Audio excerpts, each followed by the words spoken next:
Hey there, sexy people of Team BTW. I'm gonna give you guys 3 simple tips for your back, bicep, and tricep workout if you guys happen to be doing low high-low. Now, I'm gonna credit my brother for this first tip, and what I like to call it is caveman grip. A lot of people like to do low cable rows with their full hand engaged on these very close handles. Now, what I like to do whenever I use these really close handles and I'm doing low cable row is I'll do a grip almost like this. It's almost like the satisfactory sign. You don't flare your fingers, but you literally just pull through your little hooks, your pointer finger and your thumb. So literally you just want to pull through your little hooks, and that's it. Now we're moving on to triceps, and this is a very simple tip, and for some of you guys, you may already know this information, but some people out there don't know how to engage their triceps, or they don't have a cable machine in their gym to hit their triceps. Now what I like to do is I like to use the L-shaped chair that they use for dumbbell shoulder press, and I like to do dumbbell tricep extensions in that chair. What I like to do is I like to scoop my butt all the way into the corner of the chair, make sure that my feet are nice and wide, and they basically provide a really good anchor for me. I contract my shoulder blades together, put them onto the back of the chair, and then I start the actual movement. Now me personally, I like to use a seat with a back when I'm doing heavy weight on dumbbell tricep extensions, because I feel like when you don't use the back, you can have a lot of variability in your lower back, and you're putting a lot of weird weight on your lower back, and you can kind of wobble, you kind of end up using your lats and stuff like that. So I just like using the back because it really targets the tricep.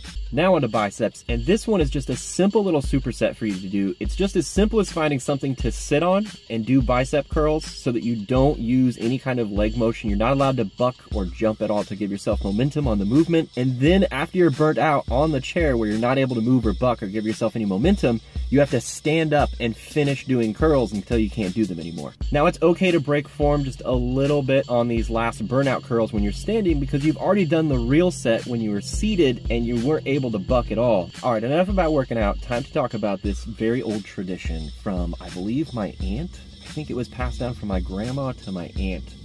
Dessert carrots. And I know it sounds very strange, but I assure you they're delicious. The first thing you're gonna need is a pot to boil your carrots in, some baby carrots, a little bit of ground cinnamon. Now normally I like to use nutmeg, but we don't have any nutmeg right now. Went to the store, tried to find it, it didn't work out. So I'm gonna use ground cloves instead. Last but not least, probably the most yummy ingredient, some syrup. This can be maple syrup, it can be organic syrup, it can be any kind of syrup that you want. You can use artificial sweetener, you could use honey, you could use brown sugar, anything you want that's sweet. Now you just want to turn your stove on.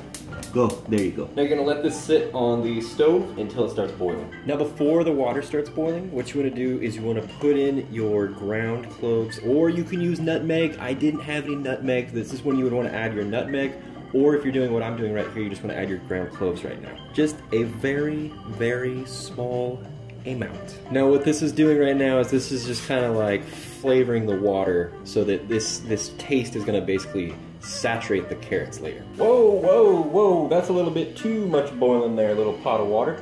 All right, so now our water is boiling. Those ground cloves, I did not realize how pungent that was. I put that little small amount in this boiling water and it is smelled up like the entire house almost. So I'm hoping it's not too strong, and I'm hoping it's not gonna overpower the carrots and like everything else I'm putting in there. We are now gonna put in our carrots. Woo! I'm just gonna do a small batch. I'm just making these for myself real quick.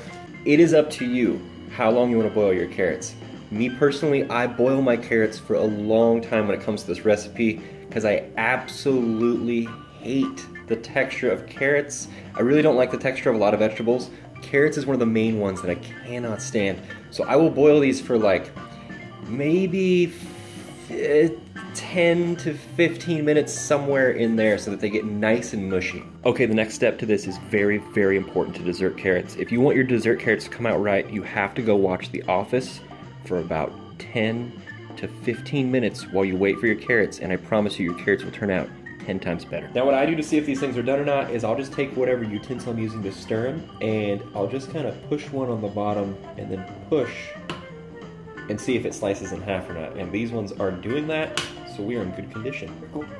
Oh, these are very hot carrots. I don't want to fall on floor and burn my foot. Now I'm gonna put that syrup on there. Now guys, this is a crucial part. I feel like if you don't go with this ingredient, you decide to go with, you know, an artificial sweetener. Now I'm gonna add this syrup. Now this is just a plain old syrup. What you could do is you could use, you know, artificial sweetener or something like that, and all of a sudden this becomes a very, very low fat and very low sugar little dessert. We're just gonna put just the smallest amount here, just a little bit.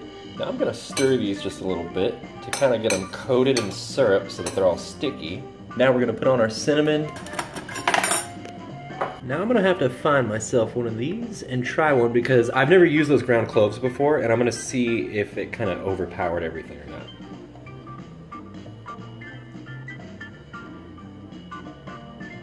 Nope, it didn't overpower it at all. That's actually very, very good.